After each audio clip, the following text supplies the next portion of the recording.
Mania. Selamat datang lagi di Midnight Live. Apa kabar penonton? Gimana, sehat semua? Ingat, di balik kesulitan pasti ada kemudahan. Mudah emosi. Jangan lupa menghargai waktu ya. Karena waktu tidak bisa diputar, dijilat, apalagi dicelupin. Itu aja kata-kata pembuka dari saya. Soalnya saya lagi puber. Pusing berat. Soalnya satu persatu tokoh pahlawan di dompetku telah pergi.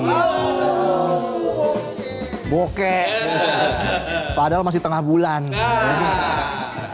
Tapi hari ini banyak berita yang akan kami sajikan. Dan kita juga akan kedatangan bintang tamu. Dani Beler akan hadir di Midnight Live.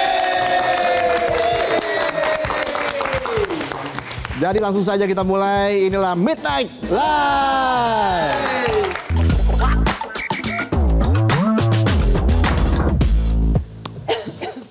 Malam ini kita bahas soal asli atau palsu. Sah atau tidak sah. Terbuka atau tertutup. Yang kadang suka bikin kita bingung. Kayak lihat foto orang di medsos. Di layar glowing, kinclong, senyumnya kayak bintang iklan pasta gigi. Tapi pas lihat langsung kayak bintang iklan obat kumur. Kelihatan tenggorokannya doang. Nah, kira-kira kebingungan itulah yang sekarang dirasakan publik. Bedanya yang diperdebatkan bukan soal foto di medsos, tapi soal ijazah yang belakangan kembali jadi bahan perbincangan hangat gara-gara keputusan Komisi Pemilihan Umum yang memilih untuk tidak mempublikasikan dokumen. Muncrat ya. Mempublikasikan dokumen persyaratan pasangan calon presiden dan wakil presiden. Jadi belum sampai 1 bulan yang lalu KPU tiba-tiba bikin keputusan mengejutkan. Lewat surat keputusan KPU nomor 731 tahun 2025 yang ditandatangani Ketua KPU tanggal 21 Agustus 2025, mereka menetapkan bahwa dokumen persyaratan calon presiden dan calon wakil presiden dianggap sebagai informasi publik yang dikecualikan. Jadi dokumen-dokumen itu nggak bisa langsung diakses masyarakat atau dengan kata lain dirahasiakan. Keputusan ini pun langsung menuai polemik. Sejumlah pihak protes bahkan mempertanyakan dasar hukum KPU membuat keputusan itu. Betul, haruslah. KPU pun siang tadi akhirnya memutuskan untuk membatalkan keputusan KPU nomor 731 tahun 2025 yang mengatur tidak dibukanya dokumen syarat pencalonan presiden dan wakil presiden termasuk ijazah. Haruslah dibatalin. Walaupun sudah dibatalkan, tapi keputusan KPU itu tetap patut dipertanyakan. Iya, betul. Kok bisa semua komisionernya menyetujui hal itu? Jangan-jangan pas ada yang lempar ide di grup WA, Di grup. yang lain cuma jawab pakai emot jempol semua. Paling banter cuma jawab gas, gas. Gas. Iya, aku sih yes. Kapan ngeremnya?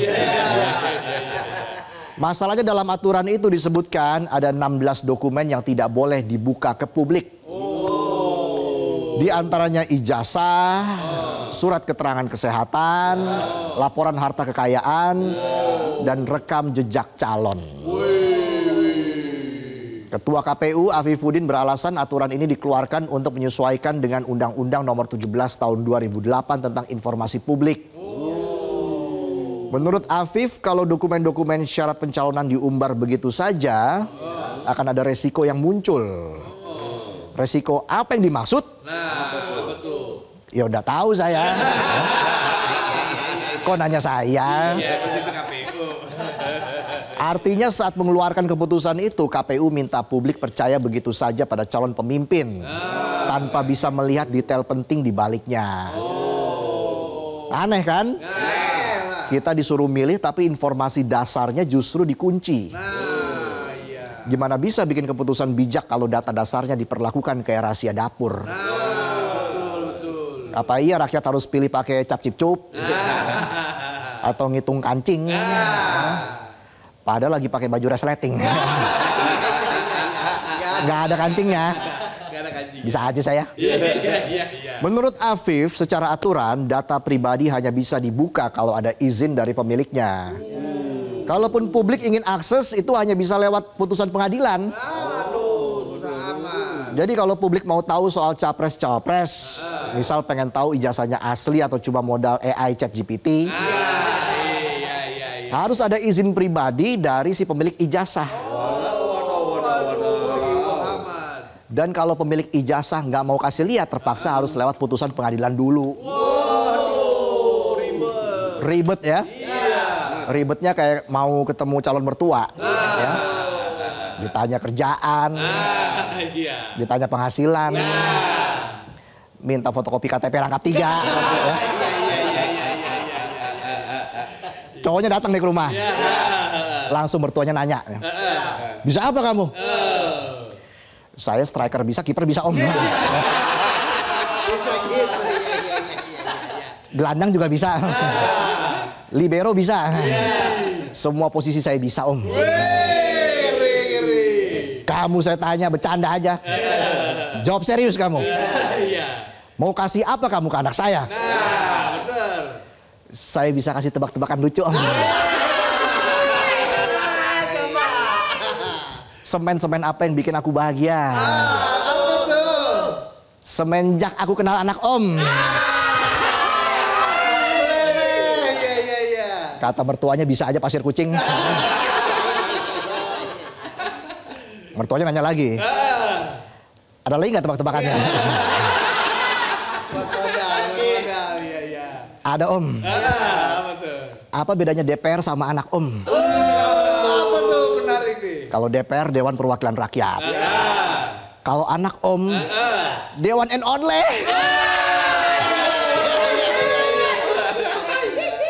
Terus mertuanya bilang, saya juga punya nih tebak-tebakan. Nggak kelar-kelar. Tebak-tebak. Gitu aja terus sampai gas air mata jadi gas air maca. Balik lagi. Bayangin rakyat cuma pengen tahu hal dasar. Tapi diperlakukan kayak minta kode nuklir. Semua hal sederhana yang seharusnya bikin publik yakin malah dikunci rapat. Kan publik jadi bertinyi-tinyi. Tanya-tanya, apa sih yang mau ditutupin? Nah, bener. Padahal kan nggak mungkin calon kepala negara punya nilai IPK 2, ya. Iya tuh, nggak mungkin. Atau nilai rapornya 6 semua. Kan? Iya. Nggak mungkin kan? Mungkin nggak sih? Nggak mungkin lah. Jadi ya buat apa ditutup-tutupin? Tapi Afif membantah anggapan bahwa kebijakan ini dibuat untuk menutup-nutupi atau melindungi pihak tertentu. Katanya aturan ini berlaku umum. Pertanyaannya, kenapa hanya untuk capres dan cawapres? Kalau rakyat aja nggak boleh lihat data rekam jejak calon pemimpin, lalu dasar apa yang tersisa untuk menilai? Nah, iya. Janji kampanye, poster senyum 3 jari, senyum 3. Paslon apa model? Atau sekedar modal, udah percaya aja sama gue. Kayak berita-berita hoax tuh. Sumber berita .2, percaya aja sama gue please. Kayak mama mau beli ayam di pasar. Wajar dong dia pengen lihat ayamnya dulu. Seger apa enggak. Dagingnya tebel apa tinggal tulang. Masa iya belum sempat ngecek penjualnya udah bilang pokoknya sehat ini bu, percaya aja. Tapi nggak boleh dibuka bungkusan plastiknya. Pas dibuka, ya, kok bulu semua nih. Oh kemoceng ini. Balik lagi. Wajar kalau banyak pihak yang mempertanyakan keputusan KPU tersebut. Wakil Ketua Komisi 2 Dede Yusuf menilai data pejabat publik seharusnya terbuka. Apalagi ini data capres-cawapres. Orang lamar kerja aja wajib ngasih ijazah plus CV lengkap. Sama hobi. Pengalaman organisasi. Bahkan kadang ditambah pas foto 3x4 sama materai 10.000. Iya. Belum lagi pas wawancara ditanya. Pengalaman terakhir kamu kerja apa? Kerja kelompok, Pak. dia. Bagian apa? Nancepin flash disk, Pak. Keahlian kamu apa? Saya bisa nahan diri untuk nggak balas chat mantan, Pak. Masa calon presiden dan wakil presiden justru lebih tertutup? Nah, bener tuh. Anggota Komisi 2 lainnya, Ahmad Doli Kurnia, juga kasih kritik keras. Menurut Doli, dokumen-dokumen terkait capres seharusnya justru jadi standar informasi yang bisa diketahui rakyat. Mulai dari riwayat pernah masuk bui atau enggak, sampai ijazah yang sekarang malah terkesan disembunyikan. Soalnya kan aneh, rakyat disuruh milih pemimpin tapi data pentingnya ditutup rapet. Ibarat beli rumah cuma boleh lihat pagernya doang. Pagernya gede nih. Pas masuk tempat pemandian umum. Uye. Doli juga mempertanyakan urgensi KPU menerbitkan PKPU. Padahal Pilpres selanjutnya masih 4 tahun lagi. Betul. Apalagi PKPU ini muncul tanpa ada konsultasi dulu dengan DPR RI. Ya, walaupun sekarang KPU sudah mencabut keputusan itu dengan alasan sudah mendengarkan aspirasi banyak pihak terkait terbitnya keputusan tersebut. Lucu juga ya, pas bikin keputusan diem-diem aja, nggak ada uji publik, bahkan nggak konsultasi sama DPR. Pas udah rame, udah viral, langsung berubah tuh aturan. Nggak usah ditanya lagi kenapa berubah. Lihat aja Ultraman.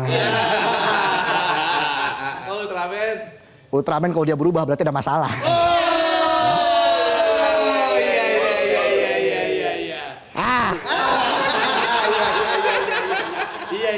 Swatch. Syah. Bisa aja Ultraman. Kritik juga datang dari peneliti senior Komite Independen Pemantau Pemilu KIPP, Kakak Suminta. Dia menyebut KPU membuat kesalahan serius dengan menutup akses terhadap dokumen persyaratan Capres-Cawapres. Terutama soal ijazah yang menurutnya jelas merupakan informasi publik sesuai undang-undang. Kakak menilai KPU salah kaprah dalam menerjemahkan aturan soal perlindungan data pribadi. Kebijakan ini justru berpotensi menimbulkan keresahan baru. Kakak bahkan menyebut langkah KPU ini blunder yang bisa mencederai independensi lembaga penyelenggara pemilu. Pandangan serupa datang dari pengamat komunikasi politik dari Universitas Esa Unggul Jamiluddin Ritonga. Dia menilai keputusan KPU itu bukan hanya mengabaikan prinsip keterbukaan informasi, tapi juga merugikan hak publik dan membatasi kebebasan pers. Menurutnya yang wajar ditutup hanya dokumen kesehatan calon karena memang diatur undang-undang. Tapi ijazah yang sifatnya administratif semestinya bisa diakses publik. Supaya kita nggak kegocek. Kayak pas buka kotak es krim lah isinya bawang putih. Ibu tirinya mana nih? Lebih tajam lagi, pakar hukum tata negara Ferry Amsari menyebut keputusan KPU sebagai langkah konyol yang merusak prinsip keterbukaan. Ferry bilang logika KPU sesat. Seorang calon pejabat publik jelas harus diketahui rekam jejak dan keabsahan dokumennya. Dengan sikap menutup dokumen ini, KPU malah menimbulkan kecurigaan dan berpotensi menyembunyikan data bermasalah. Kayak penonton. Suka nyembunyiin struk parkir. Biar gak ketahuan bini. Bisa aja kaleng cat. Pakar politik sekaligus Direktur Lingkar Madani Ray Rangkuti juga menilai keputusan KPU ini aneh bin ajaib. Menurut Ray, tidak ada argumen yang rasional, progresif, dan menunjang pemilu yang jujur dan adil dalam keputusan tersebut. Dalam sistem demokrasi yang sehat, transparansi dan akuntabilitas bukan sekedar jargon normatif, tapi juga fondasi yang menjamin kepercayaan publik terhadap proses politik. Undang-Undang Nomor 7 Tahun 2017 tentang Pemilihan Umum, Pasal 3 jelas menyebutkan penyelenggaraan pemilu berasaskan keterbukaan, kepastian hukum, akuntabilitas, dan kepentingan umum. Keputusan KPU untuk tidak mempublikasikan dokumen persyaratan pasangan capres dan cawapres jelas merupakan langkah mundur yang patut dipertanyakan secara serius. Meskipun telah dibatalkan, kebijakan itu tidak hanya memicu tanda tanya, tapi juga melahirkan kecurigaan publik. Tentang ada maksud tersembunyi di balik lahirnya kebijakan kontroversial itu. Udah kayak udang dibalik genadu. Kan udang dibalik genadu. Oh iya. Level humorku tuh segini. Udang dibalik batu udah biasa. Udang dibalik genadu ya. Camkan itu. Bisa aja genadu. Wajar juga kalau publik jadi mempertanyakan kredibilitas pembuat keputusan yang nampaknya salah kaprah dalam menerjemahkan aturan tanpa mempertimbangkan prinsip transparansi pemilu yang menjadi pilar penting demokrasi. KPU memang telah minta maaf. Namun hal itu tentu tidak cukup sebagai bentuk pertanggungjawaban. KPU harus menjelaskan kenapa menerbitkan keputusan tersebut. Apalagi tanpa konsultasi dengan Komisi 2 DPR. Kalau dibiarkan tanpa mendapatkan penjelasan, publik bisa kehilangan kepercayaan pada pemilu dan institusi KPU sendiri. Ibarat lo bikin salah sama pacar lo. Udah kayak kertas dilecek. Mau disetrika pun tetap dingin. Ya. Soalnya belum dicolok setrikaannya. Ya.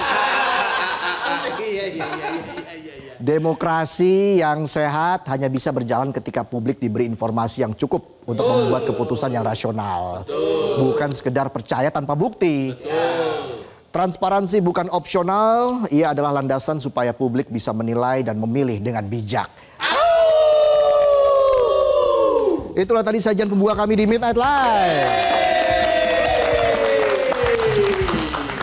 Selanjutnya kami masih punya Sebat Selasa Baca Komentar. Temanya nanti di segmen berikutnya. Ya. Masih berhubungan tadi dengan KPU juga. Jadi jangan kemana-mana, tetaplah di Midnight Live.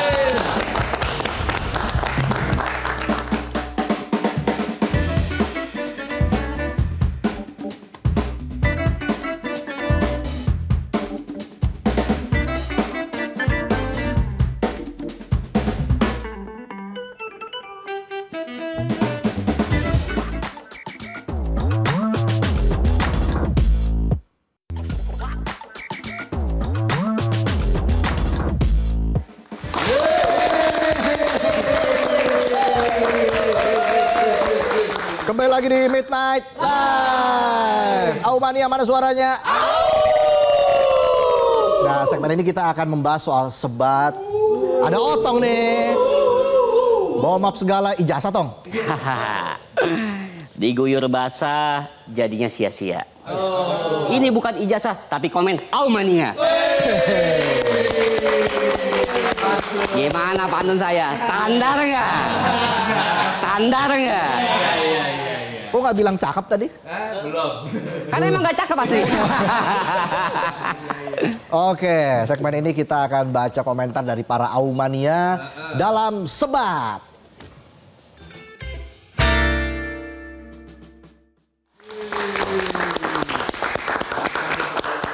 Nah, tema Sebat kita apa nih, Tong? Temanya adalah setujukah Aumania rakyat berhak melihat ijazah calon presiden dan wakilnya?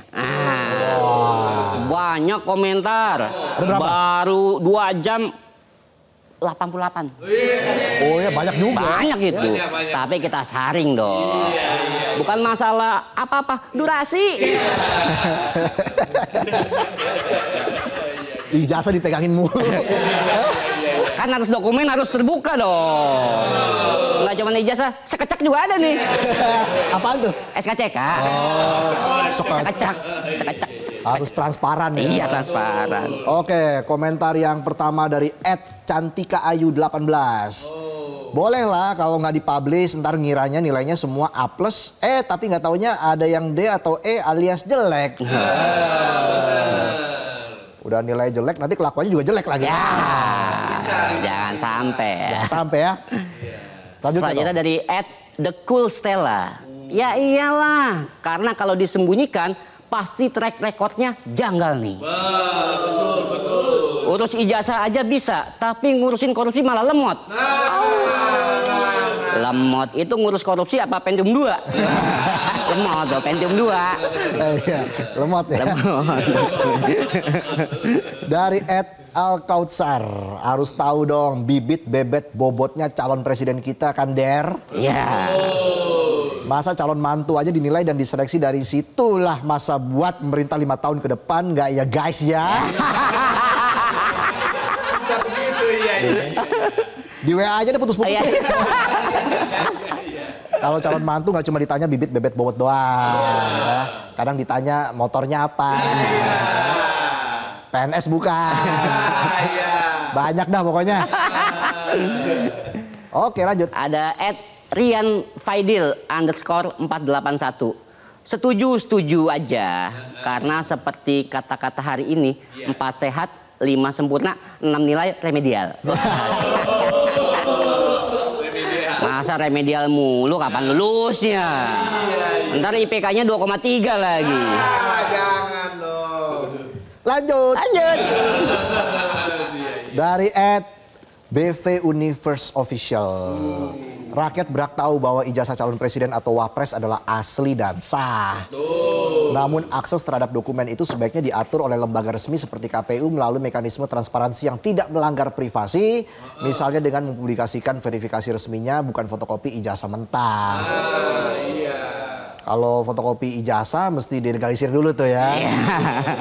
Ini mau ditunggu apa tinggal Pak? Lanjut. Ada dari @hoppost.id. Jelas setuju. Biar rakyat tahu gimana calon pemimpin yang bakal memimpin mereka selama 5 tahun. Biar tahu juga rekam jejaknya. Biar nggak ada orang abal-abal yang naik jadi RI 1. Waduh. Masa abal-abal? Abal-abal mah Spiderman. Laba-laba. Ya dibaliknya. Oh iya. Maaf lah. Ada udang di balik? Ngadu.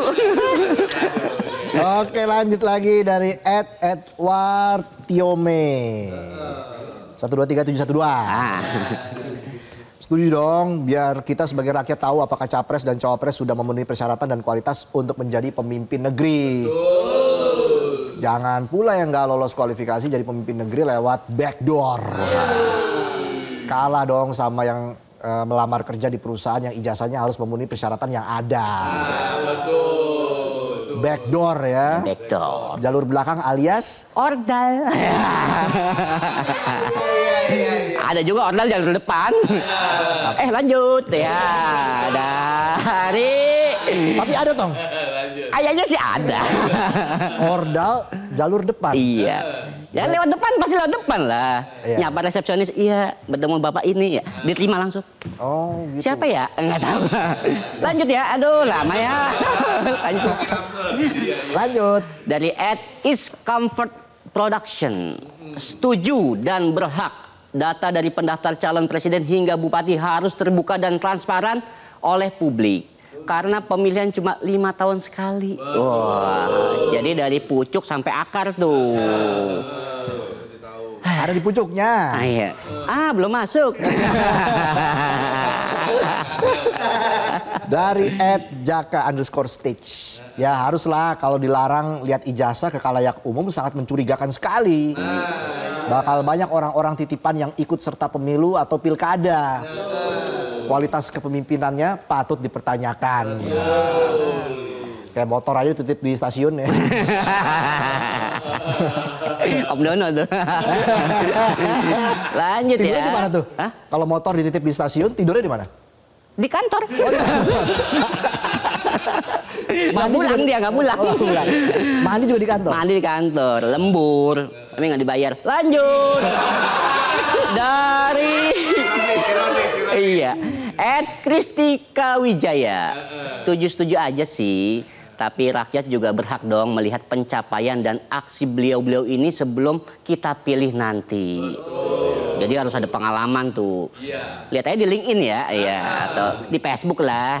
CV, curi-culum pitae.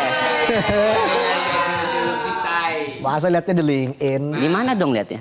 harus transparan. Iya dong, Ya. transparan bo. Kelihatan nih 1,9. Harus transparan, lihatnya di bio Instagram. Iya, sama aja dong. Lanjut dari @thebluespear168. Sangat setuju, melalui ijazah dan mungkin pencapaian selama masa sekolah dan pendidikan lainnya bisa membuktikan bahwa calon pemimpin benar-benar bisa menjadi pemimpin. Bisa berpikir lebih maju dan terbuka. Sehat secara akhlak dan hati. Tidak hanya melalui image yang dibentuk pada publik dan mulut yang manis. Au. Itu mulut apa tebu manis ya? Tebu-tebu intan. Debu-debu dong. Bisa diabetes nanti kalau terlalu manis. Iya. Oke, lanjut. Dari @ir_ham. Tentu saja rakyat harus bisa melihat ijazah dari pemimpin kita supaya rakyat bisa membayangkan dengan jelas bagaimana mereka memimpin dan sebagai bentuk transparansi. Au. Jadi harus transparan. Ijazah boleh dilihat tapi jangan difoto. Dejavu saya, dejavu. Mulai berani ya saya. Lanjut lagi dari @hilpratama. 1000% setuju. Kita nggak mau milih capres-cawapres seperti beli kucing dalam karung. Benar. Asal milih tapi rekam jejaknya meragukan. Ya. Kayak ngambil di toples kue, isinya rengginang. Pokoknya yang rakyat inginkan adalah capres-cawapresnya yang benar-benar jelas kriterianya, pendidikannya dan prestasinya. Keren. Ini mahkotamu King. Masih nyangkut di DC Cakung. Iya. Padahal bisa COD ya. Ya itulah sebat untuk hari ini. Terima kasih Aumania sudah mengirimkan komentarnya, minggu depan lagi ya. Iya dong. Kita jeda dulu, jangan kemana-mana, tetaplah di Midnight Live.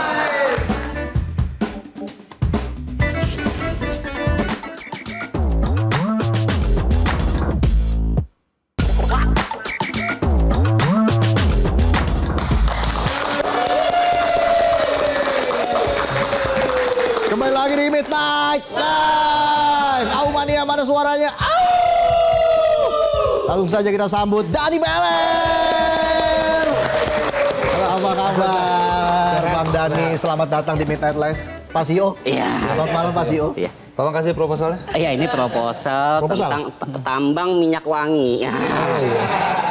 Kok nilainya 6 semua? Remet dong. Itu rapot. Itu rapot ya. Silakan duduk. Oke. Oh, kan saya hostnya. Oh iya. Duduk, iya. Kita berikan tepuk tangan untuk Bang Dani Beler.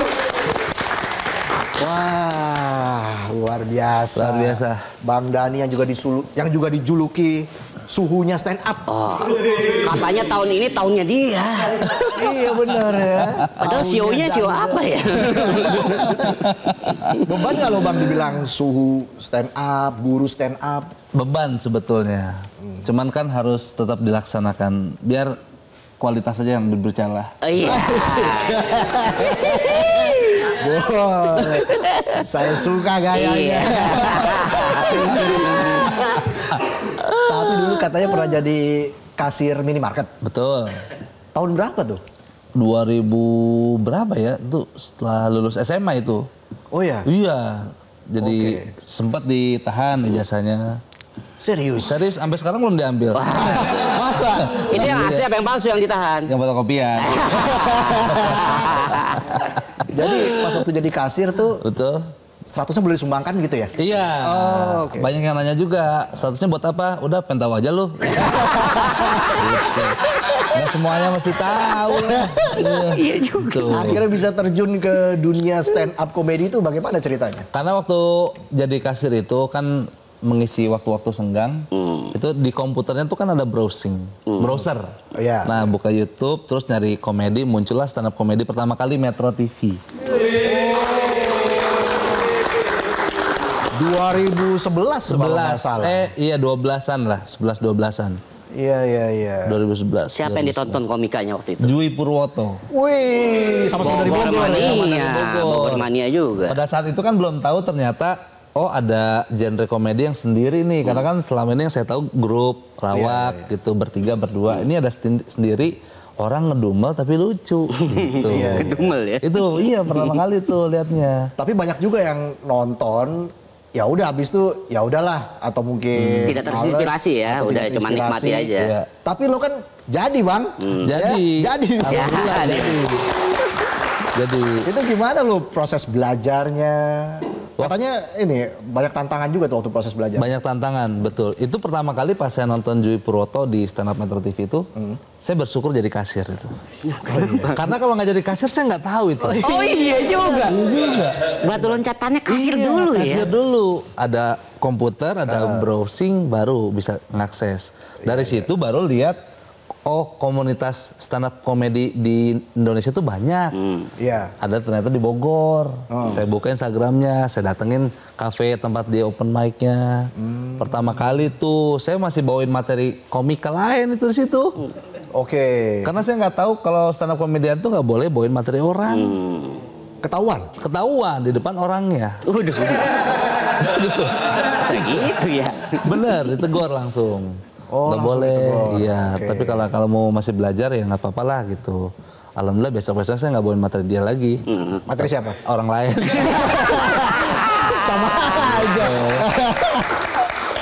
Akhirnya ketemu langsung Jui Purwoto. Ketemu langsung di hadapan saya Jui Purwoto. Gimana tuh pas ketemu? Starstruck. Bukan kopi tuh ya? Gini, Bukan kopi. geter. Bukan tuh, beda. Oh, bukan ya? Itu B, ada B-nya. Oh iya. Oh nggak boleh tuh. Ketemu langsung tuh Ketemu langsung, Starstruck kayak, oh ini yang saya tonton di TV itu gitu. ya? Dia bilang apa tuh, Jui? Kan tuh saya dalam hati. Jadi dia tuh nggak ngomong apa-apa. Iya. Tapi dia yang ngebimbing akhirnya. Oke. Ngasih pelajaran bahwa stand up tuh bikin materinya harus dari keresahan, Iya, step iya, by stepnya seperti ini gitu. Materi pertama yang dibikin langsung sukses apa ngebom? Ngebom dulu setahun saya nggak lucu. Waduh. Setahun. Capek juga ya nggak lucu ya setahun ya? Iya. Saya baru 6 bulan nih nggak lucu nih. Ada 6 bulan lagi. Iya sabar ya, saya sabar aja. Iya, setahun tuh saya nggak lucu. Karena kan waktu itu formulanya belum nemu gimana sih bikin orang ketawa tuh gitu. Iya. Tapi makin kesini ngelihat teman-teman yang lain, oh ternyata bisa. Karena saya punya teman di komunitas yang basicnya tuh memang nggak lucu. Tapi pas stand up lucu. Oh ternyata ada tekniknya, ada caranya gitu. Iya. Sampai bikin show sendiri Danny Blues. Betul. Luar biasa perjalanannya loh. Iya. Ini nggak gampang seorang komika bisa bikin show sendiri. Betul. Tur lagi. Tour 4 kota ya. Ya 4 kota. Ini udah show keberapa? Ini udah show ketiga berarti. Wow. Show pertama Beler di Kari namanya. Wih. Oke. Plesetan berdikari. Berdikari. Yang kedua Beler Evolution. Oh iya. Plesetan berevolusi. Ya. Ketiga Danny Blues. Karena udah habis plesetan Beler apa? Nggak ada lagi habis. Bisa aja Danny Pop ya kan? Rock, Danny Rock. Iya itu kan blues ini genre ya. Balerina kan bisa balerina. Balerina terlalu ini yang di tiang-tiang kan itu. Iya kan ya? Balerina ya? Balet. Iya, balet. Tapi menarik, Dani Wahyu Nugraha. Yes, betul. Dapat nama Beler tuh dari mana? Dari waktu SMP ada yang nama Dani 4 orang.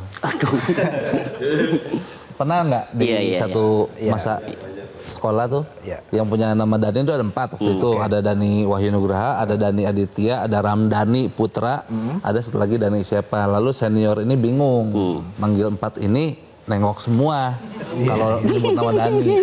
Akhirnya dibedain satu-satu. Nah saya kebagian waktu SMP tuh mata saya memang agak sayu.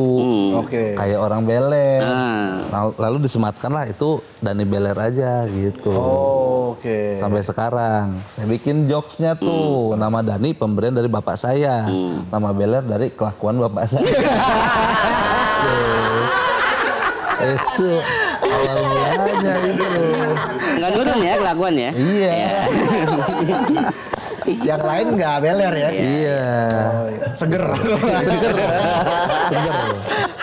Fresh. Banyak yang bilang komika dari Bogor itu penulisannya rapi-rapi. Bang Dani, Bang Ridwan Raimin. Iya. Bang Jui. Iya. Diakui seperti itu atau memang karakter dari komika dari Bogor tuh memang seperti itu, rapi atau seperti apa bisa seperti itu? Sebenarnya itu tuh disematkan orang. Disematkan orang. Orang melihat Bogor ini memiliki pola tertentu dalam menulis materi. Intinya tuh kunci dari kenapa kita nulisnya rapih, karena waktu ngetik fontnya Times New Roman.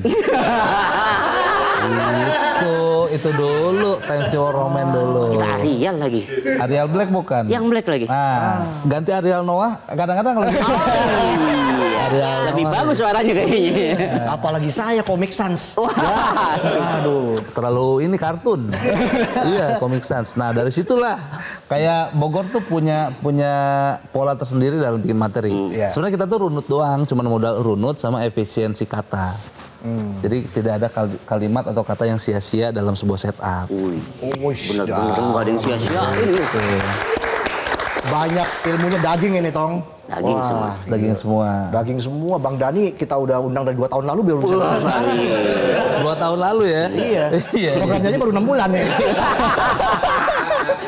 Wow, tapi reaksi penonton saya lihat ya. FYP juga kemarin, Dani Blues luar biasa. Kita perlu apresiasi Bang Dani Beler. Persiapannya pasti panjang. Panjang. Ya. Dan sebenarnya kalau kita bicara soal tantangan mempersiapkan show tunggal itu bagi seorang komika, apa aja sih yang perlu dihadapi Bang? Karena kan ada yang sampai latihan dulu, open mic dan sebagainya. Betul. Apa yang waktu itu Bang Dani lakukan? Banyak prosesnya. Ini ibarat penyanyi tuh show tunggal gitu, konser tunggal. Nah, kalau di stand up comedy itu special show tuh yang membedakan adalah durasi. Durasi materinya 1,5 jam biasanya. Atau minimal 1 jam lah. Yeah. Nah, untuk menyiapkan materi 1 jam dan lucu semua kan harus dipirit dari satu-satu. Bener. Dari 10 menit pertama dulu. Lucu, pindah ke 10 menit kedua. 10 menit kedua lucu, pindah ke 10 menit ketiga. Begitu terus. Nah, kadang-kadang dari 10 menit pertama ketiga nih, ini ada yang kurang lucu, diganti lagi, dites lagi ke open mic. Itu doang tantangannya sebenarnya. Iya. Secara materi gitu. Sebenarnya kalau materinya udah bagus, udah jadi mah bisa-bisa aja semua komika bikin spesial juga gitu. Ini kan turnya berapa kota tuh? 4 kan? Bandung, Jogja, Surabaya, Bogor. Misalkan pertama mana dulu tuh? Bandung. Ada evaluasi, gue kayak materi ini gue pindahin yang ke untuk pas di Jogja. Ada itu adjustment berarti di Bandung kayaknya materi ini kurang kena deh. Akhirnya diganti. Di Surabaya penontonnya dikit deh. Pas di Jogja berarti dibatalin. karena nggak nutup. Oh iya nggak nutup ya. Jadi kita mah fleksibel aja Bang. Fleksibel aja kita mah. Menyesuaikan kondisi. Dan budget ya. Tapi kan sold out Bang. Iya sold out sih. Di Bogor akhirnya sold out. Tapi itu juga ternyata stand up comedy itu bukan hanya kita belajar melucu doang. Tapi harus bisa menjadi berbagai macam profesi. Kita harus bisa manajemen keuangan. Kita harus bisa mikirin strategi promosi. Kita harus bisa mikirin branding personal atau personal branding. Kita harus bisa mikirin kolaborasi. Jadi di satu orang ini harus punya 4 kepala ini gitu. Tapi dari 4 show itu untung nggak? Untung.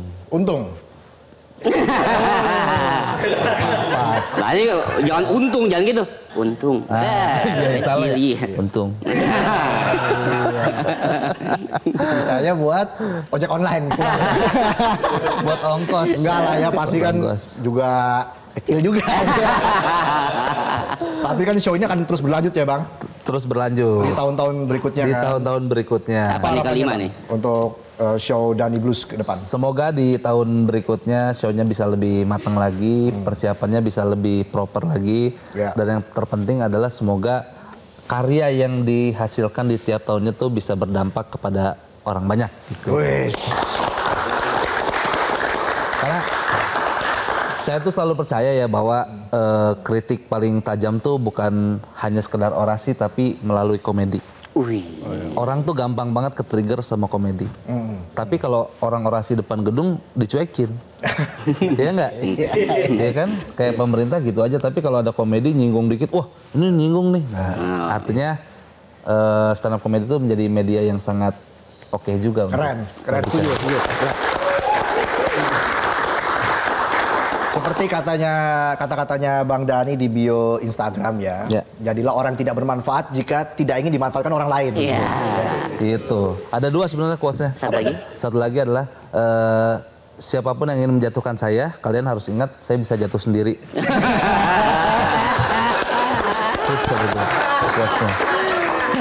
Bang Dani yang sekaligus dijuluki oleh banyak orang, para komika-komika muda ya, suhunya stand up, gurunya stand up. Pesan apa yang bisa Bang Dhani berikan khususnya kepada komika baru? Ini kalau saya dan Otong nggak ada penonton bayaran, nggak ada yang ketawa nih soalnya ya. Untungnya ada penonton bayaran. Iya. Jadi kita ngomong apa aja ketawa. Kalau nggak tahu nggak kita bayar. Iya. Mana ada penonton bayaran pakai seragam Metro? Cuma ada di sini. Iya, tapi kan ini yang bikin panjang akhirnya programnya. Amin. Panjang. Harapannya sih. Iya. Ya, jadi apa pesan Bang Dhani untuk komika-komika muda tentang hal terpenting biar bisa bertahan di dunia komedi, apalagi dunia entertainment yang semakin kompetitif? Oke, pertama adalah jangan buru-buru pengen terkenal. Karena ketika buru-buru pengen terkenal, orang biasa suka lupa diri. Ini aja saya duduk mulu nih. Iya. Santai aja. Gitu. Masuk. Gampang aja bang. Udah malam. Iya. Udah terlalu effort. Iya sih. Pertama jangan buru-buru pengen terkenal. Karena terkenal itu adalah bonus dari usaha yang kita keluarkan secara konsisten. Yang paling penting itu adalah ketika membuat materi, fokus terhadap apa yang mau kita sampaikan ke penonton. Gitu kan kadang-kadang saya juga banyak yang materinya tuh cuma pengen ngelucu aja, tapi nggak ada message-nya apa sih atau poin apa sih yang mau di-share gitu. Oke. Kan takutnya kita nggak tahu yang nonton siapa gitu. Iya. Kalau ada orang penting yang ngerasa, ini oke juga nih materinya, siapa tahu bisa di-hire. Nah, iya. Iya kan? Benar. Gitu. Bayaran tertinggi yang pernah diraih oleh Dhani Beler. 2 digit, 3 digit? Masa saya sebutin? Korporat atau ya biasanya dapat bayaran paling tinggi tuh? Masa 1 juta saya sebut? Ya yang penting banyak job lah ya. Banyak job, alhamdulillah. Iya, semoga banyak job terus Bang Amin. Dhani. Amin, ya, amin. lancar Terima kasih, terus. Mas Reza. Jangan Terima kasih. bosan-bosan ke Midnight Live. Amin. Iya. Terima kasih. Kita juga butuh panduan kan Tong ya.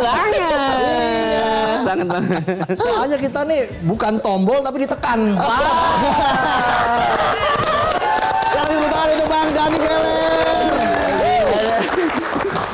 Itulah tadi perbincangan kami dengan Dhani Beler. Sehat selalu, sukses untuk show-shownya berikutnya. Terima kasih. CEO, terima kasih sudah hadir di Thank you. Makasih banyak. Tambang minyak wangi udah dijual. Udah, sama servis UFO udah saya Oh, jalanin. Oke, UFO di servis ya. Ya udah, kita tutup Midnight Live. Kita jumpa lagi besok di Midnight Live.